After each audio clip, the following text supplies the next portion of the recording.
तर काल मी तुम्हाला दोन प्रकारे विल्हेवाट लावली जाऊ शकते असं सांगितलं होतं. कोणत्या दोन प्रकारे म्हणजे असेट काय होऊ शकतात, एक तर मार्केटमध्ये नेऊन विकल्या जाऊ शकतात, बरोबर ना? हो.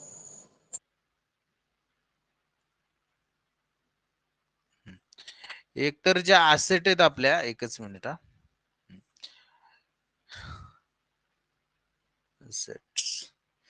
या असेटची दोन प्रकारे विल्हेवाट लावली जाऊ शकते. एक काय होऊ शकतं, सेल केल्या केल्या जाऊ जातील शकतात किंवा पार्टनर काय करतील, आणि टेकन ओव्हर करत.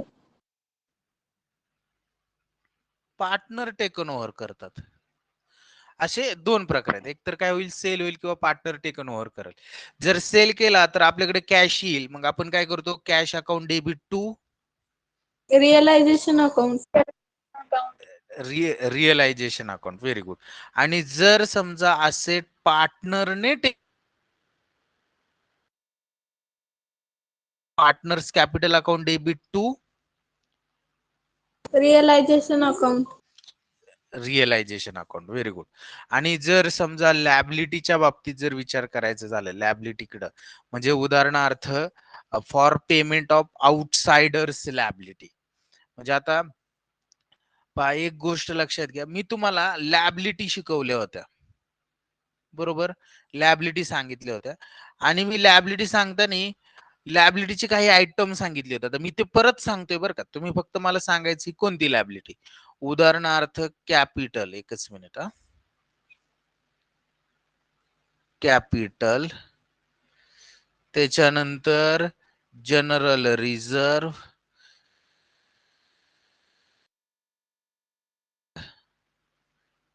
फंड, अकाउंटचा क्रेडिट बॅलन्स, त्याच्यानंतर पार्टनर्स लोन, ह्या एक लॅबिलिटीचा गठ्ठा आहे. आणि इकडं क्रेडिटर्स, त्याच्यानंतर bills payable, bank bills overdraft. Payable, bank overdraft, त्याच्यानंतर बँक लोन, बिल्स पेबल. झालं. बिल्स पेएबल पण लिहिले. ह्या पण लॅबिलिटी आहेत. आता मला सांगा, या ज्या लॅबिलिटी दिल्यात आपल्याला, कोणत्या लॅबिलिटीत, कोणाच्या लॅबिलिटीत? Owners liability. Owners liability. Very good. कोणत्या लॅबिलिटीत? Owners liability. आणि या आपल्याला या कोणत्या लॅबिलिटी आहेत? Third party liability. Third party liability, किंवा त्याला आपण काय म्हणतो, आउटसाइडर्स. आउटसाइडर. आउटसाइडर्स लॅबिलिटी म्हणणार, बरोबर का? हो. ओके. आता मला सांगा, आपण ज्यावेळेस आपले असेट विकून पैसे येतात त्यावेळेस अगोदर कोणत्या लॅबिलिटी पेड करतो? ह्या ओनर्स लॅबिलिटी पेड करतो की आउटसाइडर्स लॅबिलिटी? आउटसाइडर. आउटसाइडर.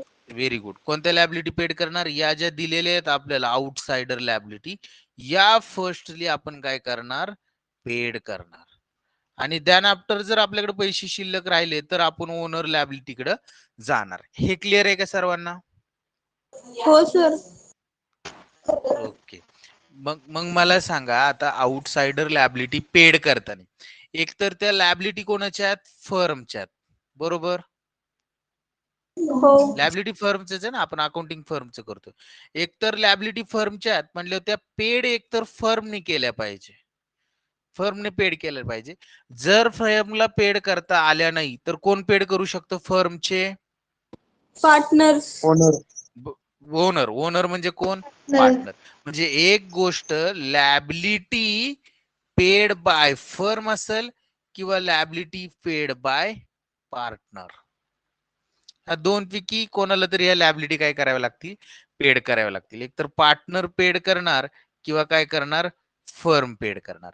जर फर्मने पेड केल्या लॅबिलिटी तर फर्मकडे पैसे येतील का जातील पेड करायचे म्हणल्यावर? जातील. बरोबर ना? जातील. मग आपण काय करणार, त्याची एंट्री बघा. जर समजा फर्मने पेड केले, या ठिकाणी दिले पहा का, लॅबिलिटीचं पेमेंट करायचंय for payment of outsider liability, म्हणजे त्याला आपण थर्ड पार्टी लॅबिलिटी म्हणतो. त्याचे जर पैसे कोणा पेड केले? फर्मने पेड केले, तर realisation account debit to cash अशी एंट्री होईल. फर्मने पेड केलं तर रिअलायझेशनला काय देणार आपण? डेबिट देणार. आणि कॅश गेली म्हणून कॅशला काय देणार?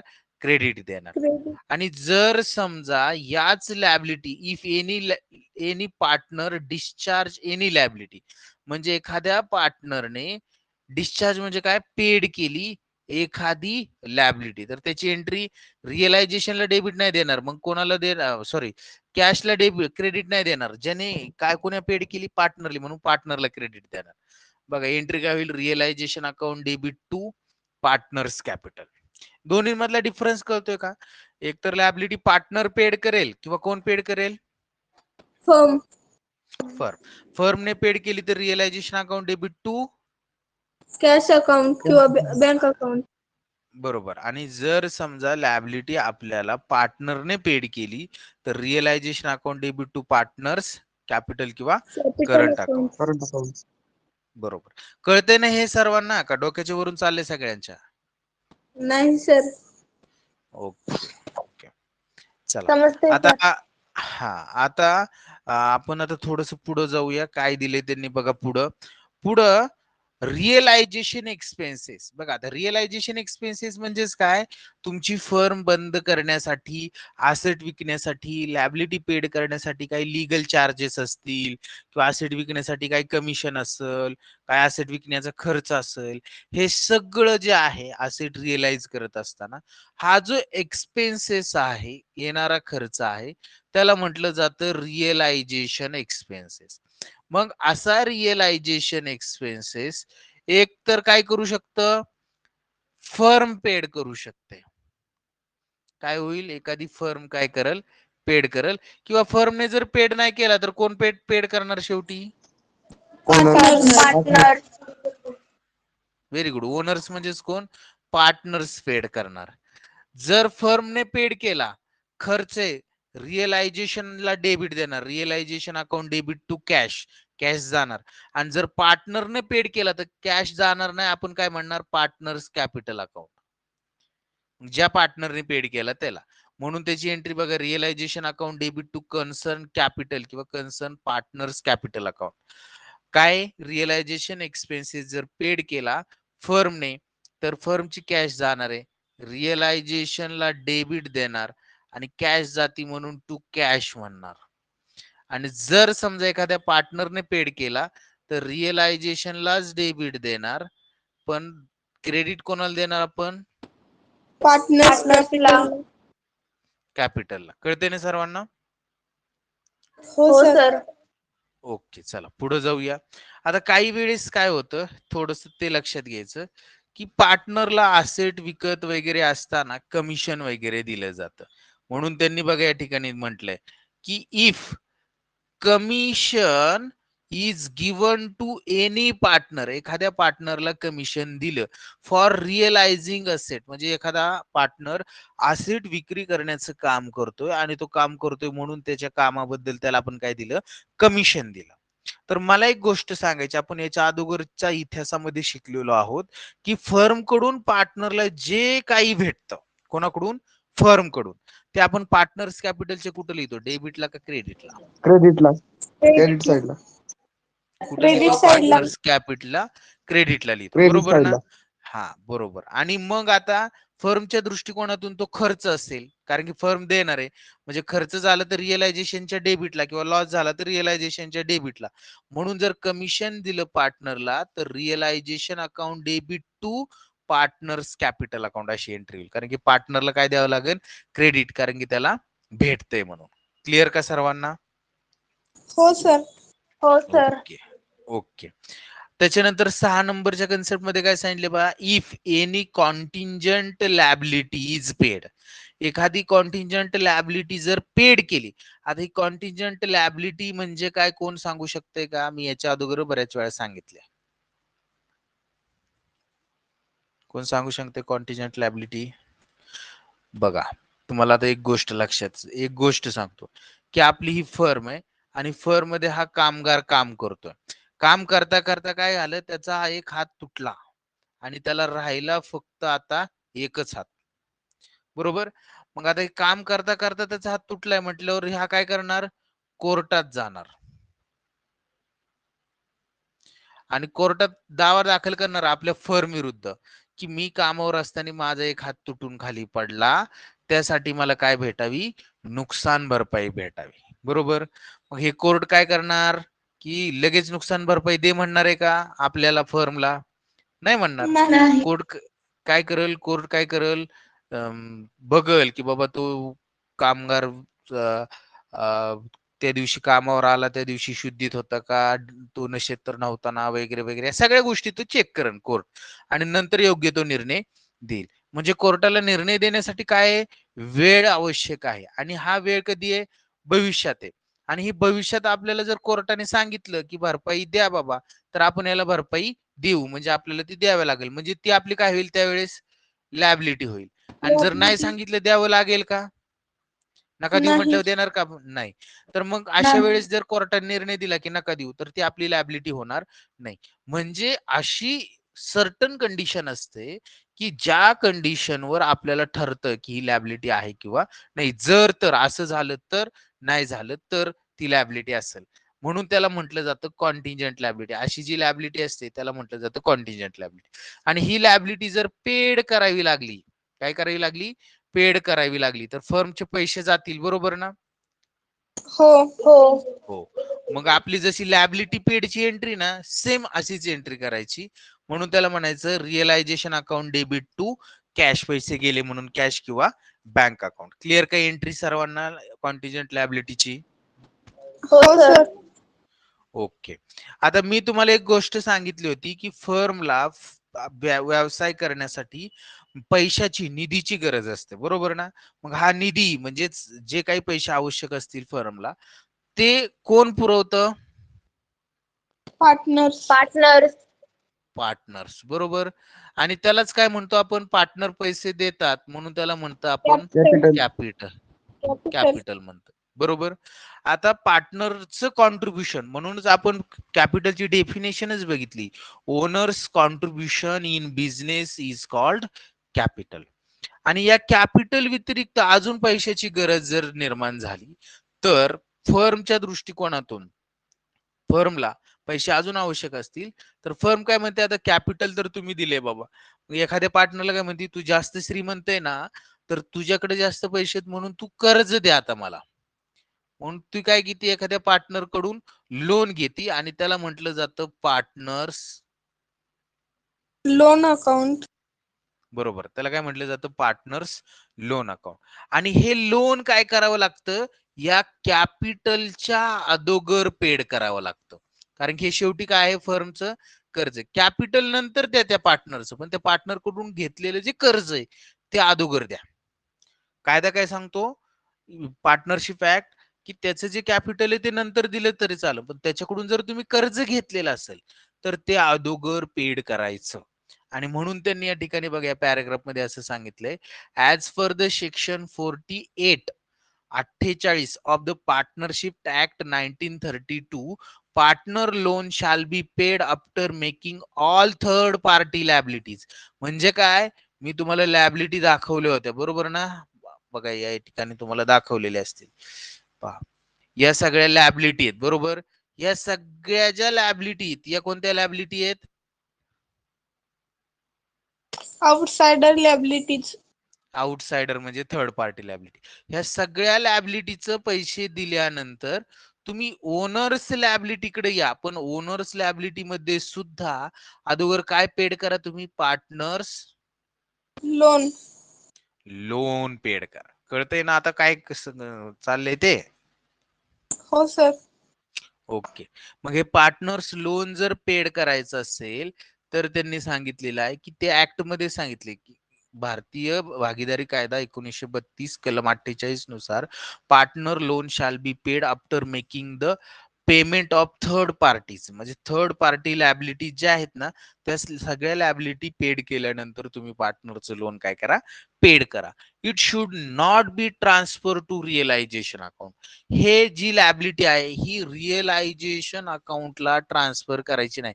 आपली फर्स्ट स्टेज होती बघा ट्रान्सफरिंगची, त्याच्यामध्ये आपण असेट ट्रान्सफर करायचो आणि लॅबिलिटी ट्रान्सफर करायचो. असेट कुठे ट्रान्सफर करायचो, रिअलायझेशन अकाउंटच्या डेबिट साइडला. व्हेरी गुड, डेबिट साइडला. आणि लॅबिलिटी कुठे ट्रान्सफर करणार रिअलायझेशनच्या? क्रेडिट क्रेडिट साइडला. साइडला.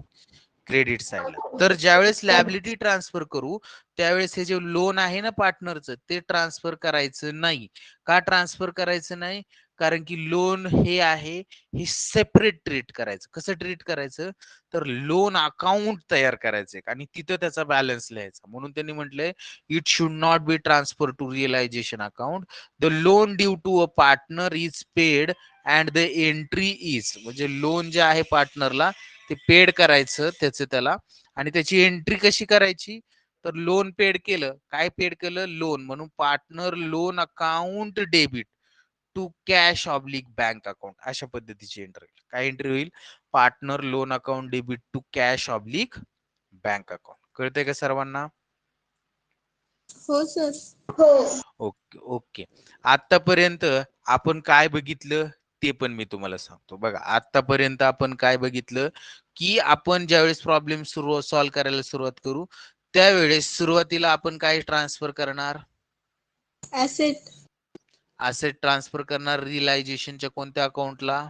डेबिट डेबिट अकाउंटला. डेबिट साइडला. डेबिट अकाउंटला. बरोबर. त्याच्यानंतर 2 नंबरला काय ट्रान्सफर करणार आपण? लॅबिलिटी.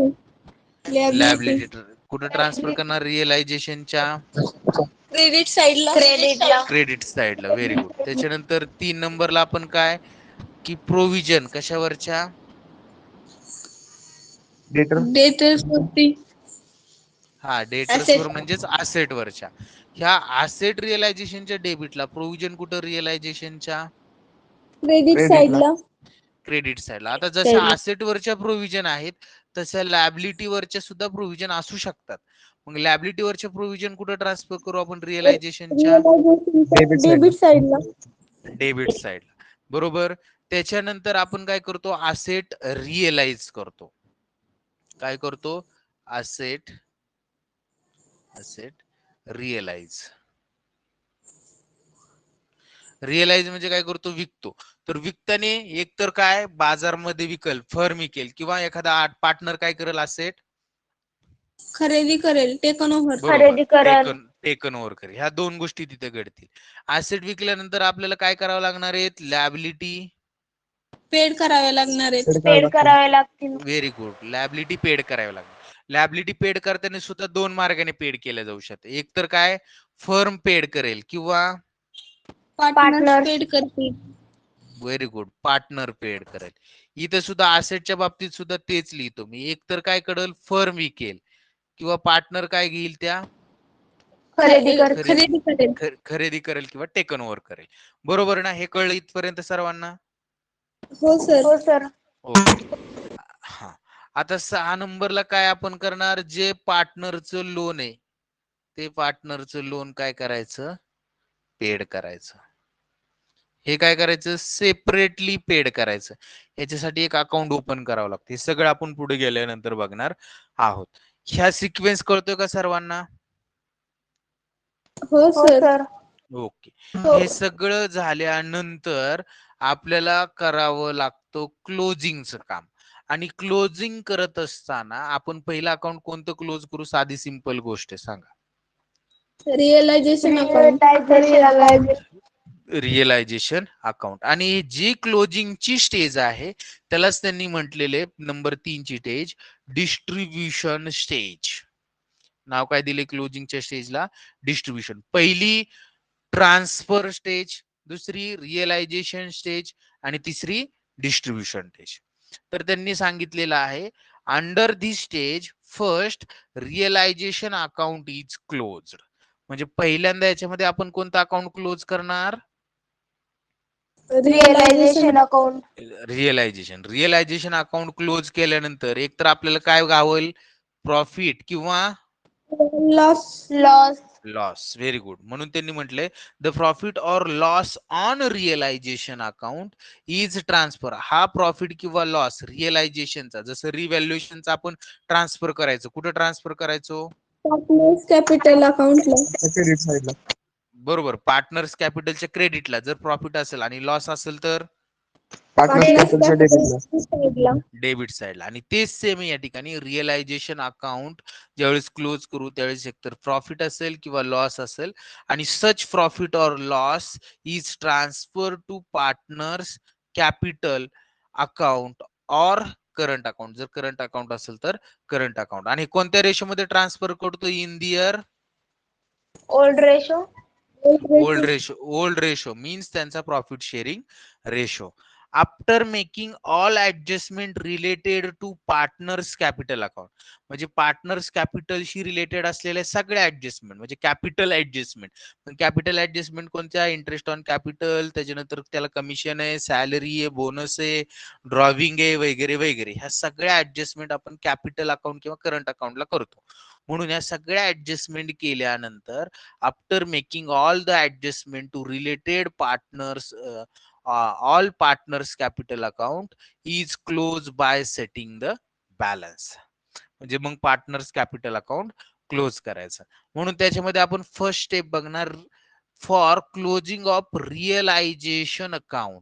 रिअलायझेशन अकाउंट कसं क्लोज केलं जातं ते बघूया. रिअलायझेशन अकाउंट तुम्हाला सर्वांना माहिती आहे काय? जर क्रेडिट साइड असेल तर ती कुठे त्याची टोटल कुठं क्रेडिट साइड मोठी असेल तर त्याची टोटल काय कुठं लिहितो? रिअलायझेशनच्या डेबिट साईडला. हो डेबिटला. आणि मग तो बॅलन्स डेबिटला दिसतो बॅलन्सिंग फिगर. मग तो त्या अकाउंटचा डेबिट बॅलन्स असेल का क्रेडिट? Credit balance. बरोबर, अगदी बरोबर. Credit balance. हा. आणि क्रेडिट बॅलन्स काय असतो त्याचा? प्रॉफिट का लॉस? प्रॉफिट असतो. प्रॉफिट. प्रॉफिट असतो. म्हणूनच त्यांनी म्हटले for transferring of profit on realisation account. म्हणून त्यांनी म्हटलंय if the credit side of realisation account is more than debit side. म्हणजे त्यांनी सांगितले की क्रेडिट साइड जर मोठी असेल रिअलायझेशनची कोणत्या अकाउंट कोणत्या साइड पेक्षा? डेबिट साइड पेक्षा. A profit has been made. मग अशा वेळेस काय असतो? तो प्रॉफिट असतो. Profit has been made should be transfer to all partners capital account किंवा करंट अकाउंट. मग हा पार्टनर्स कॅपिटल किंवा करंट अकाउंटच्या कोणत्या साइडला ट्रान्सफर करणार आपण? Debit credit? साईडला. क्रेडिट साईडला. क्रेडिट साइडला. आणि कोणत्या रेशो मध्ये? त्यांच्या प्रॉफिट शेअरिंग रेशो मध्ये. म्हणून त्याची एंट्री काय होईल? जो प्रॉफिट आहे तो दिसतो कुठं? रिअलायझेशन अकाउंटच्या डेबिट साईडला. म्हणून त्याची एंट्री होणार realisation account debit to all partners capital account. हे आपण ऍडमिशन, रिटायरमेंट, डेथ तिन्ही टॉपिक मध्ये बघितलेले आहे. बरोबर ना? हो सर. ओके. आणि जर लॉस असेल तर याच्या विरुद्ध.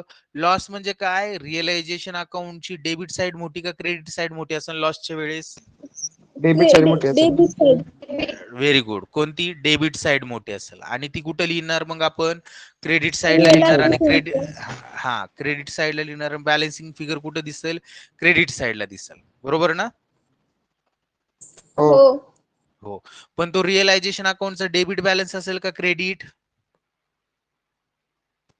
क्रेडिट बॅलन्स असेल रिअलायझेशनचा. बघा तो क्रेडिटला दिसतोय म्हणून तो क्रेडिट आहे. डेबिट बॅलन्स असेल.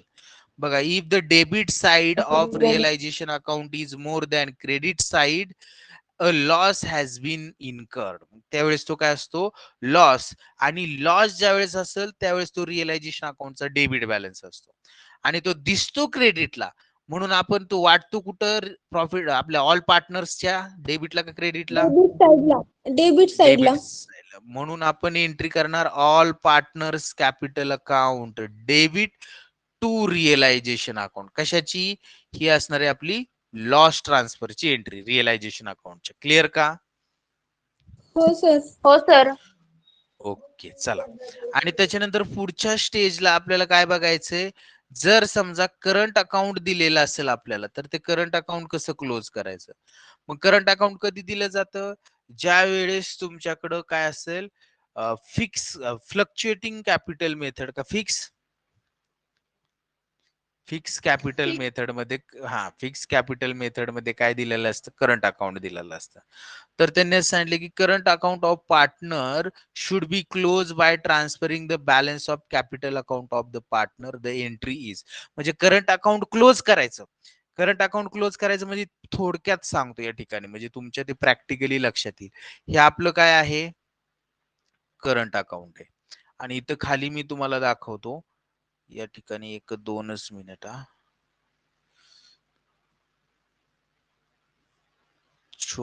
थोडक्यात दाखवलं म्हणजे तुमच्या पण ते लक्षात येईल. याला नाव देऊया आपण. हे आहे करंट अकाउंट आणि हे आहे पार्टनर कॅपिटल अकाउंट. बरोबर. आता करंट अकाउंट क्लोज करताना जर करंट अकाउंटच्या क्रेडिट अमाऊंट जर मोठे असतील तर आपण काय करणार, क्रेडिटची टोटल कुठं लिहिणार, करंट Debit ला. अकाउंटच्या डेबिट साइडला. डेबिट साइडला. आणि बॅलन्सिंग फिगर जी आलेली असेल ती बॅलन्सिंग फिगर कुठं दिसेल, बॅलन्स शीटच्या करंट लायबिलिटी साइडला. नाही करंट अकाउंटच्या डेबिट Partner साइडला दिसेल capital नाही credit ला. Balancing figure. हो. हा, मग ही जी बॅलन्सिंग फिगर आहे ही कुठं आता ट्रान्सफर करायची आपण, इकडे डेबिटला दिसती ना, मग ही पार्टनर्स कॅपिटलच्या क्रेडिटला ट्रान्सफर करायची. कुठे ट्रान्सफर करायची, क्रेडिट साइडला. आणि ही क्रेडिट साइड मोठी, याचा अर्थ करंट अकाउंटचा कोणता बॅलन्स असेल तो, credit credit balance. Credit balance असेल म्हणून त्याची एंट्री होईल बघा. हा दिसतोय डेबिटला, कुठं दिसतोय डेबिटला, म्हणून पार्टनर्स करंट अकाउंट डेबिट, कारण की हा डेबिटला दिसतोय.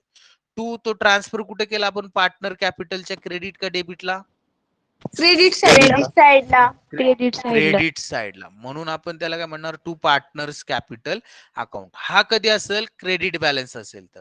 याच्या विरुद्ध असू शकतं, काय असू शकतं, डेबिट साइड मोठी आहे करंट अकाउंटची, ती लिहिली क्रेडिटला, आणि बॅलन्सिंग फिगर आपल्याला कुठे दिसतात, क्रेडिट साइडला दिसतात. मग ह्या बॅलन्सिंग फिगर ट्रान्सफर करताना कॅपिटल अकाउंटच्या कोणत्या साइडला ट्रान्सफर करणार, Debit side ला. डेबिट साइडला. मग याची जर एंट्री करायची म्हणली, डेबिट बॅलन्स म्हटल्यानंतर ह्याच्या विरुद्ध होईल, काय होईल, हा ट्रान्सफर केला डेबिटला, म्हणून partners capital account debit. Debit to, to partner current account. Very good, partners capital account debit to partners current account. आणि तीच करंट एंट्री त्यांनी या ठिकाणी सांगितली बघा, तुमच्या लक्षात येईल. इथं दिसते का सर्वांना, पहा काय सांगितली, partners capital account debit to partners current account. Clear का सर्वांना, येस सर. हो सर. ओके. आणि ज्या वेळेस आपण काय करू, पार्टनर्स कॅपिटल अकाउंट क्लोज करू, म्हणजे आपलं आपण पार्टनर्स कॅपिटल कडे आलो, हे पार्टनर्स कॅपिटल आहे आपलं, असं गृहीत धरू. ज्या वेळेस आपण हे पार्टनर्स कॅपिटल अकाउंट क्लोज करू ना, त्यावेळेस ह्या क्रेडिट साइड मोठी असेल, एकच मिनिट हा, ही जर क्रेडिट साइड मोठी असेल तर डेबिटला लिहिणार, आणि बॅलन्सिंग फिगर कुठे दिसेल आपल्याला, डेबिटला दिसेल. बरोबर. डेबिटला. हा. हो. आपण आतापर्यंत काय करायचो, तुमच्या लक्षात येत असेल, आपण आतापर्यंत काय करायचो, की या बॅलन्सिंग फिगर आपण बॅलन्स शीटच्या कुठे लिहायचो, लायबिलिटी साइडला. लॅबिलिटी साइडला. पण आता तसं करून जमणार नाही. का जमणार नाही, कारण की आपण आता फर्म पुढे चालवणार आहे का, फर्म बंद होतीये. बरोबर. हो, म्हणजे फर्मची बॅलन्स शीट आता तयार होणार नाही परत कधी, नवीन बॅलन्स शीट. बरोबर का, हो. कारण की आपण असेट विकलेले आहेत आणि लॅबिलिटी पेड केलेले आहेत, बॅलन्स शीटला काही दिसणार आहे का, नाही. नाही. त्यामुळे बॅलन्स शीट तयार होणार नाही. मग ही जी बॅलन्स आहेत, हे बॅलन्स जर डेबिटला दिसत असतील तर त्याला म्हणायचं टू कॅश. म्हणजे काय, ही आपल्याला कॅश देणं आहे, कोणाला, कारण की पार्टनर आहे ना हे अकाउंट, कोणतं हे, पार्टनर्स कॅपिटल अकाउंट. मग ही कॅश कोणाला द्यायची आपल्याला, पार्टनर्सला. हो, मग पार्टनरला देणार, म्हणून त्याला म्हणणार कॅश. आणि हा ट्रान्सफर करायचा कॅश अकाउंट, आपण कॅश अकाउंट इकडे डेबिटला आहे म्हटलं, कॅश अकाउंटच्या कुठे ट्रान्सफर करणार, Credit ला. क्रेडिट साइडला ट्रान्सफर करणार. आणि जर समजा याची उलटी परिस्थिती असेल, म्हणजे इकडे डेबिटला साइड मोठी, ती आपण क्रेडिटला लिहिणार, आणि बॅलन्सिंग फिगर कुठं दिसतील आपल्याला, क्रेडिट साइडला दिसतील. याचा अर्थ काय, पार्टनर्स कॅपिटलला जनरल एंट्री मध्ये आपण काय देणार, क्रेडिट देणार. आणि याला इथं आपण म्हणणार बाय कॅश, म्हणजे कॅश अकाउंटच्या कुठे लिहावा लागेल, हा डेबिट साइडला. डेबिट साइडला. डेबिट साइडला. मग याची जनरल एंट्री काय होईल सांगा बरं, Partners Cash capital account, account. cash account. Cash cash account account. debit to partner's capital account. Very good. Cash account debit to partners capital account ही Capital बरोबर एंट्री account. सांगितली. हा जर समजा याचा डेबिट बॅलन्स असेल तर, आणि इकडं दिसतोय म्हटलं हा क्रेडिट बॅलन्स आहे, कारण की ही साईड मोठी आहे म्हणून डेबिटला लिहिला, आणि बॅलन्सिंग फिगर डेबिटला दिसते म्हणजे बॅलन्स क्रेडिट आहे. याची एंट्री काय होईल सांगा? Partners Partner's capital capital account, account debit to cash account. cash account. Very good. Partners capital account debit to cash account. आणि Cash त्यांनी account. तेच सांगितले बघा, फॉर क्लोजिंग कॅपिटल अकाउंट. आणि कॅपिटल अकाउंट क्लोज करताना फर्स्ट सांगितलंय as the capital account of partner show debit balance. Debit balance म्हणजे काय? डेबिट साइड मोठी. पार्टनर शुड ब्रिंग कॅश म्हणजे काय? पार्टनरला कॅश आणावी लागणार आहे, पैसे कमी पडतायत म्हणून. Bring cash settle his account with the firm, म्हणून त्याची एंट्री म्हणली कॅश अकाउंट डेबिट आणावी लागणार आहेत, कॅश येणार आहे, cash account debit to partners. आणि जर कॅश पेड करावी लागत असेल पार्टनरला, म्हणजे तो काय आहे? पार्टनर्स कॅपिटलचा क्रेडिट बॅलन्स आहे. कळतंय ना मी काय सांगतोय? जम्पलिंग होईल, परंतु अजिबात होऊन देऊ नका, आपण अजून प्रॉब्लेम मध्ये ते समजून घेणारच आहेत. तर कॅश जर पार्टनरला पेड करायची असेल तर ती पार्टनरला भेटणार आहे partners capital account debit to cash account, अशी त्याची Cash एंट्री account. होईल. आणि आपला प्रॉब्लेम या ठिकाणी काय होईल? कॅश अकाउंट आपलं काय होणार आहे? टॅली होणार आहे. Cash account balance sheet tally नाही होणार, कॅश अकाउंट टॅली होणार, आणि आपला प्रॉब्लेम या ठिकाणी संपेल. कळतंय सर्वांना? हो सर. ओके. हो आता sir. एक थोडस 5 मिनिट फक्त आपण अजून घेऊया. अजून आपल्याकडे एक 10 मिनिट आहे शिल्लक. आता शिक आपण 30 मिनिट झालं लेक्चर चालू आहे. थेरी असल्यावर जरा बोर होतो, पण घाबरायचं काही कारण नाही. बघा, आता तुम्हाला मला काय सांगायचंय? ट्रीटमेंट ऑफ अनरेकॉर्डेड असेट आणि लॅबिलिटी. एक गोष्ट लक्षात घ्यायची, अनरेकॉर्डेड म्हणलं ह्या रेकॉर्ड केलेल्या असतील का नसतील? नसतील. नसतील. नसतील. नसतील. व्हेरी. अनरेकॉर्डेड म्हणल्यावर रेकॉर्ड केलेल्या नसतील. रेकॉर्ड केलेल्या नसतील म्हणजे आपल्याकडे जी बॅलन्स शीट असेल प्रॉब्लेम मध्ये, ह्या बॅलन्स शीटच्या लॅबिलिटी रेकॉर्ड केलेल्या नसतील तर, किंवा असेट जर रेकॉर्ड केलेल्या नसतील तर असेटला ह्या लॅबिलिटी किंवा असेट अनरेकॉर्डेड असतील, त्या दिसत असतील का नसतील? रेकॉर्डच केल्या नाहीत म्हणल्यावर नसतील. नाही दिसणार. नाही दिसणार. बरोबर. म्हणजे या ठिकाणी जर त्या असेट दिसत नसतील तर आपण सुरुवातीला असेट ट्रान्सफर करतो, त्या ट्रान्सफरिंगच्या एंट्री मध्ये ह्यांचं इन्क्लूड असेल का नसेल? मग दिसतच नाही म्हटलं नसेल. नाही.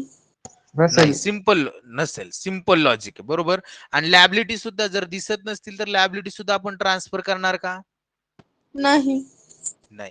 पण आपल्याला व्यवसाय बंद करण्याच्या वेळेस अचानक समजते की आपल्याकडे ही असेट आहे, मग या असेटची विल्हेवाट लावणार आपण. काय करणार?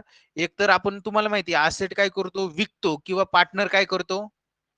Taken over. टेकन ओव्हर करतो. हो. जर विकली तर कॅश येईल, म्हणून त्यांनी म्हटलंय बघा या ठिकाणी, थोडस वाचतो आणि पुढे जाऊया आपण. On the date of dissolution, there may be some asset and liability which may be not appearing in the books. म्हणजे not appearing in the books म्हणजे काय? ज्या बुक्सला दाखवलेले नाहीत, बॅलन्स शीटला दाखवलेले नाहीत असेट किंवा लॅबिलिटी. म्हणून त्यांना म्हटलंय such asset and liability have not been recorded in the books. त्यामुळे ह्या बुक्स मध्ये रेकॉर्ड केलेल्या नसतात. So question of there transfer to realisation account does not arise. त्या बॅलन्स शीटला दिलेल्या नसतात, दाखवलेल्या नसतात, त्यामुळे त्या रिअलायझेशन अकाउंटला ट्रान्सफर करण्याचा प्रश्नच निर्माण होत नाही. म्हणून त्यांनी असं म्हटलं की so question of there transfer to realisation account does not arise, म्हणजे तो प्रश्नच निर्माण होत नाही. But entries are recorded when such asset or liabilities realise. पण अशा असेट किंवा लॅबिलिटी जर रिअलाइज केल्या, म्हणजे असेट विकल्या किंवा लॅबिलिटी जर पेड केल्या, तर त्याची एंट्री मात्र करावी लागते. मग जर समजा अनरेकॉर्डेड असेट आपण विकल्या म्हणजे सोल्ड केल्या, फर्मने विकल्या, तर फर्मकडे काय येईल? कॅश येणार. Cash येईल. कॅश येणार. हा, cash account debit to realisation account. Asset रिअलाइजची एंट्री आपण हीच करतो. बरोबर ना? हो. ओके. आणि जर समजा त्या पार्टनरने टेकन ओव्हर केलं तर कॅश येत नाही, म्हणून partners capital account debit to realisation account. Realisation account. ह्या दोन एंट्री झाल्या अनरेकॉर्डेड असेटच्या बाबतीत. आता अनरेकॉर्डेड लॅबिलिटीचं सुद्धा तसंच आहे. अनरेकॉर्डेड लॅबिलिटी काय करू शकते, फर्म पेड करू शकते किंवा पार्टनर्स. पार्टनर्स पेड करू शकतो. Very good. फर्म पेड करू शकते किंवा पार्टनर पेड करू शकतो. म्हणून त्याची एंट्री असे म्हटलंय की रिअलायझेशन अकाउंट जर फर्मने पेड केली, liability paid by any partner. आता इथं पेड बाय फर्म म्हटले बरोबर आणि इथं पार्टनर म्हटले बरोबर. जर समजा लॅबिलिटी पेड बाय फर्म असेल तर एंट्री होईल realisation account debit to bank account, कारण की फर्मचे पैसे जाणार. हा. आणि जर समजा पार्टनरने पेड केली तर realisation account debit to partners capital किंवा करंट अकाउंट. जे लॅबिलिटीच्या बाबतीत आपण पेड करताना केलं तेच अनरेकॉर्डेड लॅबिलिटीच्या बाबतीत करायचं, आणि जे असेटच्या बाबतीत आपण पेड करताना केलं तेच अनरेकॉर्डेड असेट पेड करता अनरेकॉर्डेड असेट सोल्ड किंवा हे रिअलाइज करताना करायचं. कळतंय ना सर्वांना? बोला. हो सर.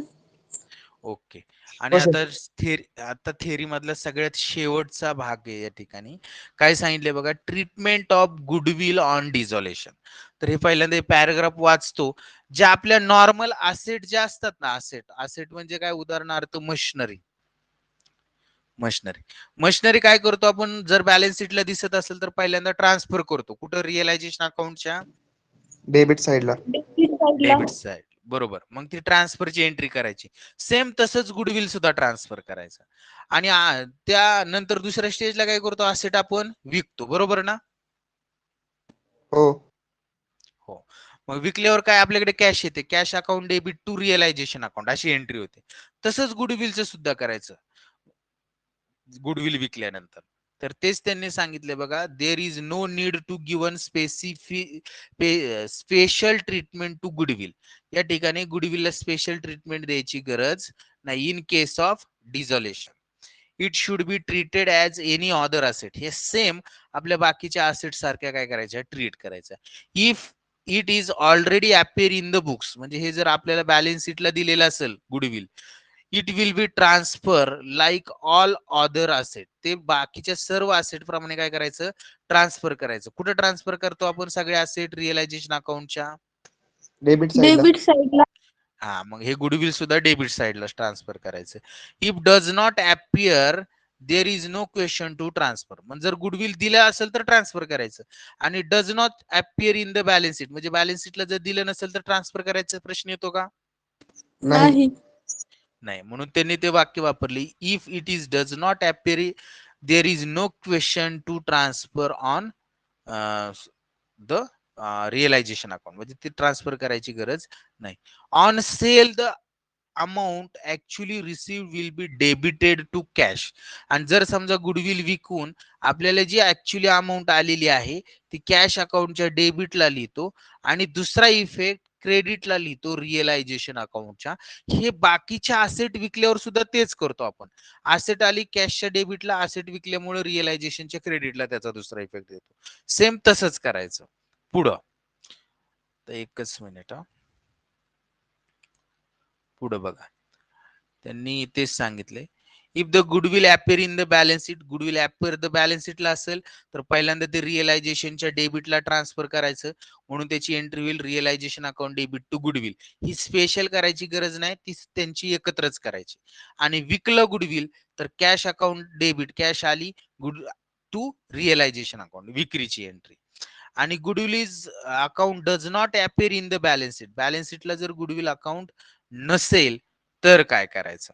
तर त्यांनी सांगितले, when goodwill account does not appear in the balance sheet there is no question to transfer. ते ट्रान्सफर करण्याची गरज नाही किंवा ते सेल करण्याची सुद्धा गरज नाही. But on sale but on sale the amount is actually received. पण गुडविल तुम्ही डिझोल्युशनच्या वेळेस जर सेल केलं तर काय करायचं, म्हणजे transfer of goodwill realisation account किंवा ऑन डिझोल्युशन. मग त्याची एंट्री बघा, cash account debit to realisation. Goodwill विकलं, कॅश आली, cash account debit to realisation. आणि सर जर समजा एखाद्या पार्टनरने गुडविल खरेदी केलं तर partners capital account debit to realisation account. एवढंच आहे. हे खूप दुर्मिळ कन्सेप्ट मध्ये तुम्हाला हे बघायला भेटणार आहे, त्यामुळे याच्यावर मी जास्त ट्रेस दिलेला नाहीये. आणि आता हे पहा, रिअलायझेशन अकाउंट एक परफॉर्मा त्यांनी दिलेला आहे आपल्याला. पहिल्यांदा रिअलायझेशनच्या डेबिटला सगळे असेट ट्रान्सफर करून घ्यायच्या, म्हणून त्याला त्या ठिकाणी लिहायचं टू सन्ड्री असेट. मग सगळे असेट ट्रान्सफर करायच्या. नंतर रिअलायझेशनच्या क्रेडिटला सगळ्या लॅबिलिटी ट्रान्सफर करायच्या, म्हणून त्या ठिकाणी लिहायचं टू सन्ड्री लॅबिलिटी. त्याच्यानंतर प्रोव्हिजन ऑफ एनी लॅबिलिटी, लॅबिलिटीवर जर काय प्रोव्हिजन असतील तर त्या रिअलायझेशनच्या डेबिटला ट्रान्सफर करायच्या. आणि असेटवर काय प्रोव्हिजन असतील, उदाहरणार्थ आरडीडी वगैरे, तर त्या रिअलायझेशनच्या क्रेडिटला ट्रान्सफर करायच्या. त्याच्यानंतर आपल्याला काय करायचं, लॅबिलिटी पेड करायच्यात. लॅबिलिटी पेडची एंट्री टू कॅश, रिअलायझेशनच्या डेबिटला कॅश, म्हणजे realisation account debit to cash अशी एंट्री होते, म्हणून रिअलायझेशनच्या डेबिटला कॅश म्हणणार. तर आणि जर समजा असेट विकल्या तर आपल्याकडे कॅश येते, म्हणून realisation account debit, sorry, cash account debit to realisation, म्हणून रिअलायझेशनच्या क्रेडिटला आपण बाय कॅश लिहिणार. एखाद्या वेळेस आपण पेमेंट करतो अनरेकॉर्डेड लॅबिलिटीचं, पैसे जातात, म्हणून realisation account debit to cash, म्हणून रिअलायझेशनच्या डेबिटला टू कॅश लिहिणार. एखादी अनरेकॉर्डेड असेट विकतो, पैसे येतात, cash account debit to realisation, म्हणजेच रिअलायझेशनला क्रेडिट म्हणून रिअलायझेशनच्या क्रेडिटला बाय कॅश लिहिणार. त्याच्यानंतर डिझोल्युशन एक्सपेन्सेस पेड करावे लागतात फर्मला, फर्मकडून पैसे जातात, एंट्री होते रिअलायझेशन टू कॅश, रिअलायझेशनला डेबिट आहे, म्हणून रिअलायझेशनच्या डेबिटला लिहायचं कॅश अकाउंट. त्याच्यानंतर पार्टनर्स करंट अकाउंट वगैरे, तर एखादी असेट टेकन ओव्हर वगैरे केली तर तर हा परफॉर्मा काय असा एवढा महत्वाचा नसणार आहे, कारण की आपण प्रत्येक प्रॉब्लेम मध्ये तो बघणारच आहोत. तर आज आपण या ठिकाणी थांबू. उद्या आपण फर्स्ट प्रॉब्लेमला काय करणार, सुरुवात करणार. एक 2-3 दिवस फक्त आपण एक टाइमच लेक्चर घेणार आहे. 1 तारखेपासून मग आपण परत आपल्या जुन्या शेड्यूल नुसार दिवसातून 2दा लेक्चर घ्यायला सुरुवात करणार आहे. आज शिकवलेलं समजलं का सर्वांना? हो सर. ओके, चालतंय. आज आपण थांबायचं का? ओके हो. Sir, okay. सर्वांना एक सूचना अशी आहे की आता काही लोकांनी सगळी फी दिलेली आहे आणि काही लोकांनी आपली काही फी राहिलेली आहे. तर एवढे 1-2 दिवसात सगळ्यांनी राहिलेली फी जमा करायची. मला कुणाही फोन करायला लावू नका, कारण की मला खूप आता काम चालू आहे सध्या, घरचं आजारपण चालू आहे घरात फॅमिलीमध्ये, आणि तुम्हाला जर फोन करून जर पैसे मागायचे म्हणले की माझ्याकडे तेवढा वेळ नाहीये. ज्यांनी राहिलेत त्यांनी सगळ्यांनी पैसे एवढे 2-3 दिवसामध्ये जमा करा. जर पैसे जमा नाही केले तर तुम्हाला दिवाळीनंतर क्लासमधनं कमी केलं जाईल, कारण की मी तुम्हाला आता आठवत असेल की बरेचसे विद्यार्थी आपल्या क्लासला अगोदर होते, पण आता ते जॉईन होत नाहीत कारण की त्यांना लिंकच भेटत नाही. तर अशी वेळ तुमच्यावर येऊन देऊ नका. तुमची राहिलेली फी एवढे 1-2-3 दिवसामध्ये जमा करून टाका. चालेल ना सर्वांना? सर. ज्यांनी पेड हो केली सर. त्यांचं नो प्रॉब्लेम. ज्यांची राहिली त्यांनी सर्वांनी पेड करा. ओके, चला आपण थांबूया आज. बाय सर्वांना, good night. Sir hello hello. हा, बोल सगुणा. सर कालचे लेक्चर झालेले त्याचे लिंक द्या ना युट्यूबचे. ते युट्यूबला अजून मी टाकलेलं नाहीये. आपलं रेकॉर्ड झालं असेल ना टीचमेंटला, बघ ना. नाही सर, काल टीचमेंट वर दाखव नाही रेकॉर्ड. नाही दाखवत का? हा, मग तुम्ही झूमचं पण लिंक दिलते, मग मला वाटलं त्याच्यावर भेटेल मला युट्यूबवर. नाही नाही नाही, आज परत एकदा बघ तू. झूम टीचमेंटला रेकॉर्ड आहे, मला वाटतं 30 मिनिटाचं रेकॉर्डिंग आहे. बाकीच्यांनी कोणी बघितले का? ओके सर, आहे चालेल, बघेन. आहे तुम्ही बघा 30 मिनिटाचं. चला थांबायचं का आज? सर्वांना बाय, गुड नाईट. हो सर, गुड नाईट, बाय.